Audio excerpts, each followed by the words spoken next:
Chapter 3 The Monster Surfaces. Professor Aronnax found himself in the middle of the icy waters of the Pacific Ocean. He was 20 feet beneath the surface of the water. When he reached the surface of the water, he could see the Abraham Lincoln in the distance. The lights from the ship were dim in the dark, black night. The professor could feel himself sinking deeper into the icy water again. He called out, "Help! Help!" cried the professor. Then he tried to swim to the dim-lighted ship in the distance.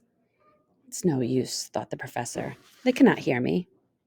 Professor Aronnax kept going under the icy water, and then he would come back up to the surface again. He grew tired, and he kept just swallowing seawater. Just when he thought he would sink to the bottom of the ocean, a hand reached out and grabbed his clothes. The surprised Professor Aronnax looked at the face of the person who was about to save his life. It was his faithful servant, Conseil. "Hold on to me," said Conseil. "I have found a floating island." "An island?" questioned the professor. "Yes, Professor. If you want me to tell you more, I believe I have found the monster we have been searching for." The professor was excited at finding the monster and happy to be saved at the same time. His strength was just about to run out when Conseil came along and saved him. Conseil helped Professor Aronnax swim to the floating island. Another hand reached out to help them onto the island. To their surprise, it was Ned Land. Had he also been thrown overboard? They soon discovered that the island was made of steel. The monster that they had been searching for was made of hard plate steel. The professor was excited and curious at the same time. He was happy they had continued on in search of the monster. "I have been on the monster for 3 hours. I have seen no sign of life," said Ned. "Let us explore together," he added.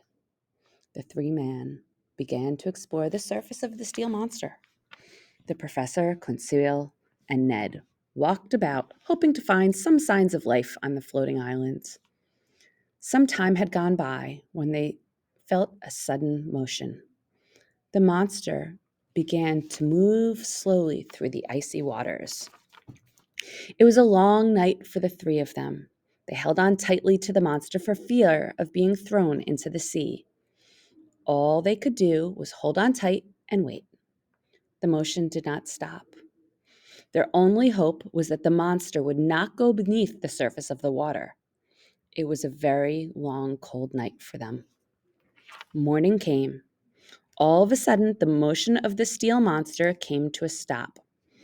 Some kind of iron plate, like a door, seemed to open up right where they were standing.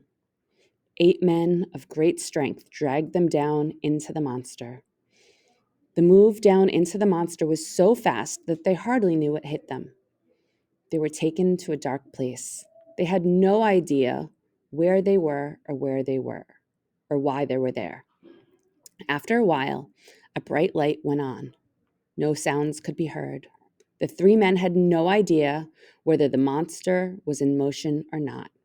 Were they on the surface of the water, or could they be at the deep of the bottom of the ocean floor?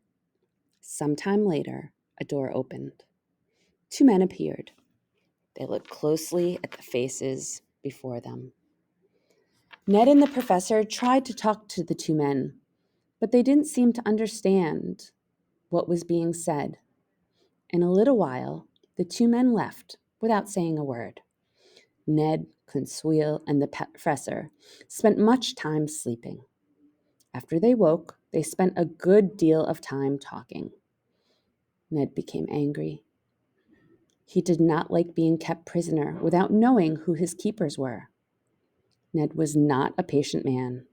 He wanted to know who his enemies were and why they were being held there. Professor Aronnax, being a patient man, kept Ned from going into a rage. While the professor was upset, he knew it would be dangerous to do something foolish. The 3 men talked for hours about one thing: their escape from the iron prison they were in. They wondered what kind of man the captain of this iron prison was like. How could anyone lock them up for so many hours and forget about them? Ned agreed not to do anything foolish that could hurt their chance of getting out. They would just have to wait and see what was in store for them. Finally, the iron door opened. A steward came in carrying a tray of food. Ned could not help himself. He flew into a rage and knocked the man to the floor. He grabbed the steward by the throat. The professor jumped on Ned and tried to get Ned away from the steward. The men struggled until a voice spoke the following words in perfect English. "Calm down, Mr. Land, and thank you, Professor Aronnax, for your help. And now, if you will, please listen to me."